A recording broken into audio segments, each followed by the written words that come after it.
E essa questão do Grêmio também, se uma melhora passa por talvez mudança de algumas peças ou se faz parte esse entendimento gradativo do comando do Quinteiro, que está se adaptando ainda ao futebol brasileiro também, né? Inclusive a resposta dele falando que não entende o motivo dessa pressão toda é porque ele realmente não está adaptado ao futebol brasileiro. Porque se estivesse um pouquinho adaptado, ele saberia o contexto da pressão. Perdeu um título estadual, que seria o 8º para o rival, e o time não está performando, é pressão o tempo inteiro. Aqui no Brasil... Ele passou sufoco na Copa do Brasil, né? Nas duas fases, nos pênaltis. Nas duas... vencendo os pênaltis, é verdade, bem lembrado. Então, aqui no Brasil é isso. O treinador colocou a cabecinha para fora, já vem o martelo aqui, ó, para botar o cara voltar para dentro do buraco de novo. Mudou bastante ali o sistema no meio de campo, vinha com 3 volantes, tá voltando, pelo menos no último jogo, voltou com um meio armador ali atrás dos atacantes, mas ainda não conseguiu ter um padrão de jogo que conseguisse potencializar os seus jogadores de frente. Eu acho que isso aí é o principal problema do Grêmio. Obviamente, tem também a questão defensiva, que os zagueiros, só o Wagner Leonardo é bem visto, né? A dupla dele sempre varia e a torcida pega no pé. Com relação ao Flamengo, assina embaixo de tudo que o Coutinho falou. É um time que tem a dominância do jogo, não consegue, nesse momento da temporada, converter as oportunidades criadas, mas da mesma maneira como eu falei de Corinthians e Palmeiras, é muito difícil que hoje você consiga ter um padrão que vá permanecer por todo o jogo, porque o calendário é insano, os jogos são muito tensos, tem viagem, não tem preparação, não tem tempo de você treinar os jogadores, não tem tempo de você aprimorar a finalização, e o Flamengo nesse momento, ele peca nisso. O time cria, mas chega ali na frente, não tem a tranquilidade necessária, não tem a mentalidade necessária para colocar a bola para dentro. Eu acho que foi isso que faltou, não só botar a bola para dentro, mas a mentalidade necessária para encarar o adversário, como foi na última Libertadores. Olha aí, hein, nosso favoritismo apontando aí o que teremos nesse Grêmio, os números de Grêmio e Flamengo. Agora, tem a questão dentro de campo, né? Porque os números falam ali pelos últimos resultados. Acho que tem um detalhe interessante, Coutinho, que é esse recorte recente, né? Porque acho que até o Flamengo sentiu isso nos últimos anos. Quando a gente falava, o Flamengo vai jogar contra o Grêmio lá em Porto Alegre, o torcedor já falava, esquece. Esses pontos aí não vêm, né? Isso quando não vinham, às vezes, até resultados de diferença plástica grande de gols.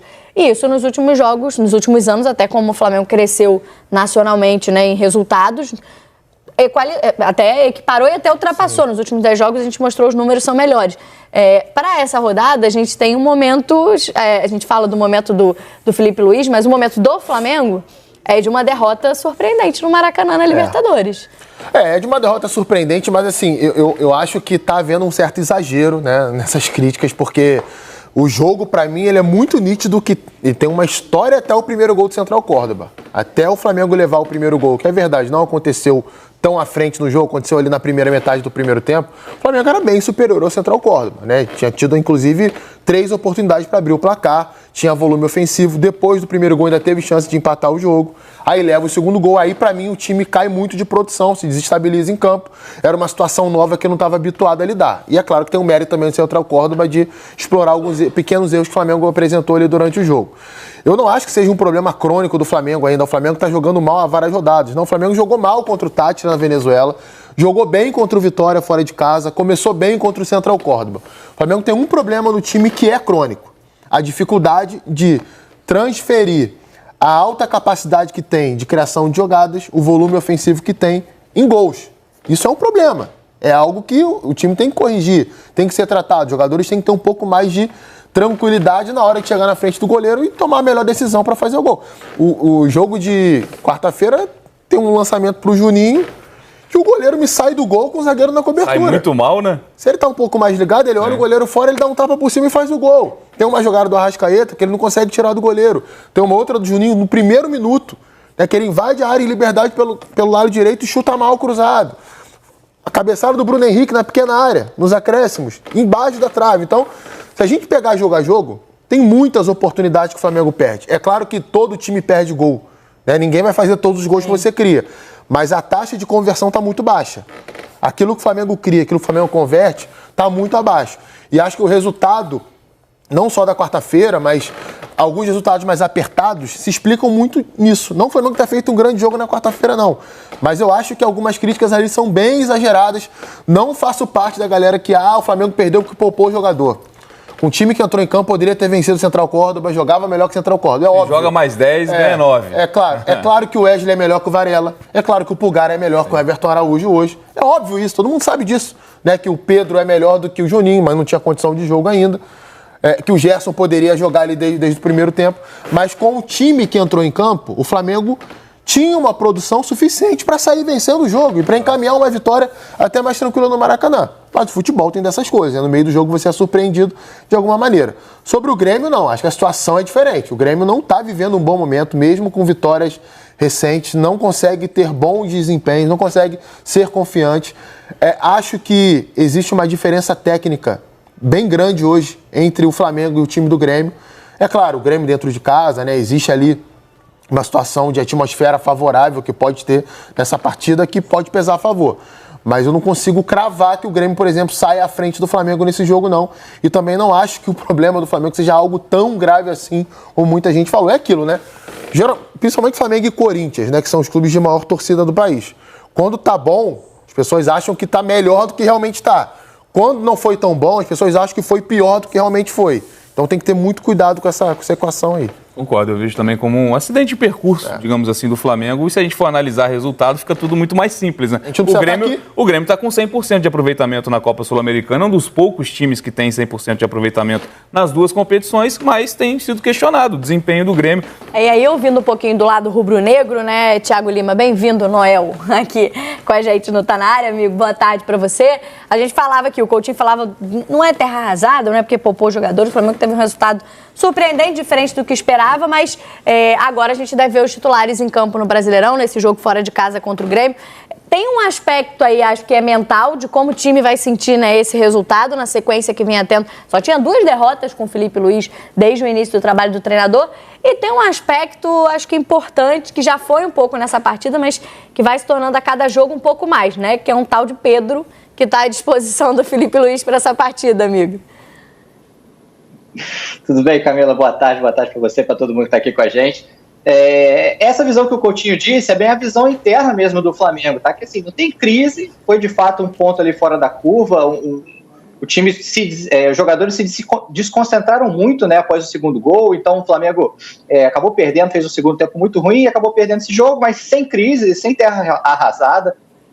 O time vem bem, tem essa confiança e de que vai retomar logo os resultados positivos, as vitórias, começar por esse jogo, que é um jogo difícil contra o Grêmio fora de casa. Você bem lembrou, tem a sombra do Pedro, uma sombra boa, né? E acabou de sair a lista de relacionados, galera. Vamos lá, já vou emendar nesse assunto. Alexandro, Alan, Ayrton Lucas, Bruno Henrique, Danilo de volta, tá? De Arrascaeta, De La Cruz, Diogo Alves, Eric Pulgar, Everton Cebolinha, Everton Araújo, Varela, Gerson, João Vitor, Juninho, Luiz Araújo, Léo Ortiz, Léo Pereira, Matheus Cunha, Matheus Gonçalves, Michael, Pedro, Plata, Rossi, Wesley. Ou seja, galera, força máxima para pegar o Grêmio. A lista de relacionados do Flamengo. Ó, o Danilo, ele não joga desde o dia 22 de fevereiro, galera. Quase 2 meses, né? 60 dias.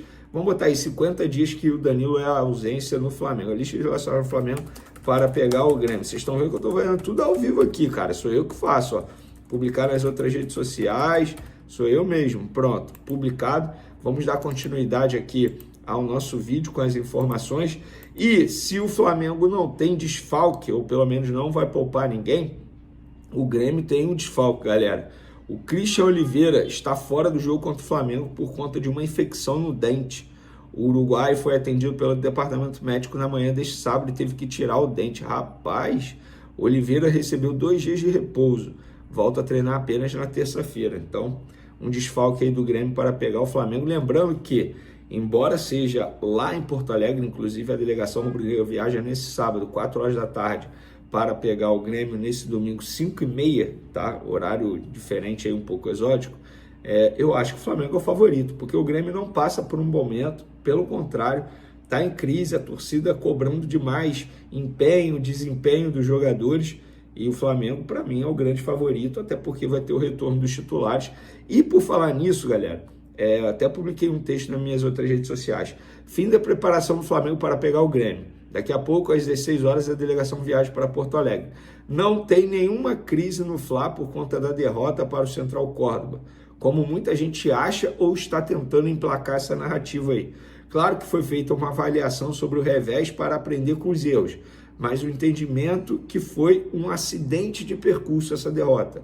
De modo geral, o pensamento é que a derrota aconteceu porque a equipe não performou e não porque 3 titulares começaram no banco. Agora é focar no duelo contra o Tricolor Gaúcho para voltar a desempenhar e conquistar os 3 pontos fora de casa no Brasileirão. Competição que continua sendo prioridade no Flamengo. E aí tem o retorno do Danilo, que eu considero um retorno extremamente importante. Então acho que o Flamengo chega como favorito para esse duelo aí. Confesso para vocês que ainda não tenho informação se o Pedro será titular, enfim. Amanhã é dia de Mengão, então hoje é aquele pré-jogo, última preparação aí para esse duelo contra o Grêmio, e a gente vai falar exatamente dessa atividade que o Flamengo está realizando neste momento no CT Jorge Elal Ninho do Urubu. A atividade começou às 9h30 lá no CT e o Felipe ajustará aí os últimos detalhes e definirá os 11 titulares para essa partida de amanhã. Às 4 horas de sábado, o Flamengo embarca, né, no aeroporto do Galeão para Porto Alegre. A boa notícia é que o zagueiro Danilo treinou em campo com o elenco. Parabéns aí o Danilo pelo retorno, que ele possa voltar aí melhor, né? Ele ficará à disposição no banco de reservas. Acredito que não comece no time titular pelo longo tempo que ficou aí lesionado, né? O último jogo dele foi no dia 22 de fevereiro, na goleada por 5-0 diante do Maricá no Campeonato Carioca. Tendo o Campeonato Brasileiro como prioridade da temporada, o Flamengo deve ter aí o retorno do trio, que foi poupado no Maracanã contra o Central Córdoba na última quarta-feira. Wesley, Pulgar e Gerson. Com isso, a tendência é que o Flamengo enfrente o Grêmio com força máxima, né? Exceto aí se alguém apresentar um maior desgaste muscular e precisar ser preservado. No Campeonato Brasileiro eu acho difícil, acho que o Flamengo vai poupar em qualquer outra competição, mas no Brasileiro não, vai com força máxima. E dito isto, a provável escalação do Flamengo tem Rossi no gol, Wesley na direita, Ortiz e Léo Pereira na zaga e Alexandro na esquerda. Meio campo formado por Pulgar, De La Cruz, Arrascaeta e Gerson. Na frente, Plata e Bruno Henrique. É o Plata que vem aí fazendo bons jogos, né? Inclusive, ele foi um dos melhores em campo na derrota para o Central Córdoba, ao lado do De La Cruz, que meteu aí um golaço de falta. Com 4 pontos, o Flamengo é o 6º colocado do Brasileirão, com a mesma pontuação de Internacional, Corinthians, Ceará, Fortaleza, Botafogo e Palmeiras. Hoje começa a 3ª rodada do Campeonato Brasileiro. Vamos com tudo, hein? Vai pra cima deles, Mengo.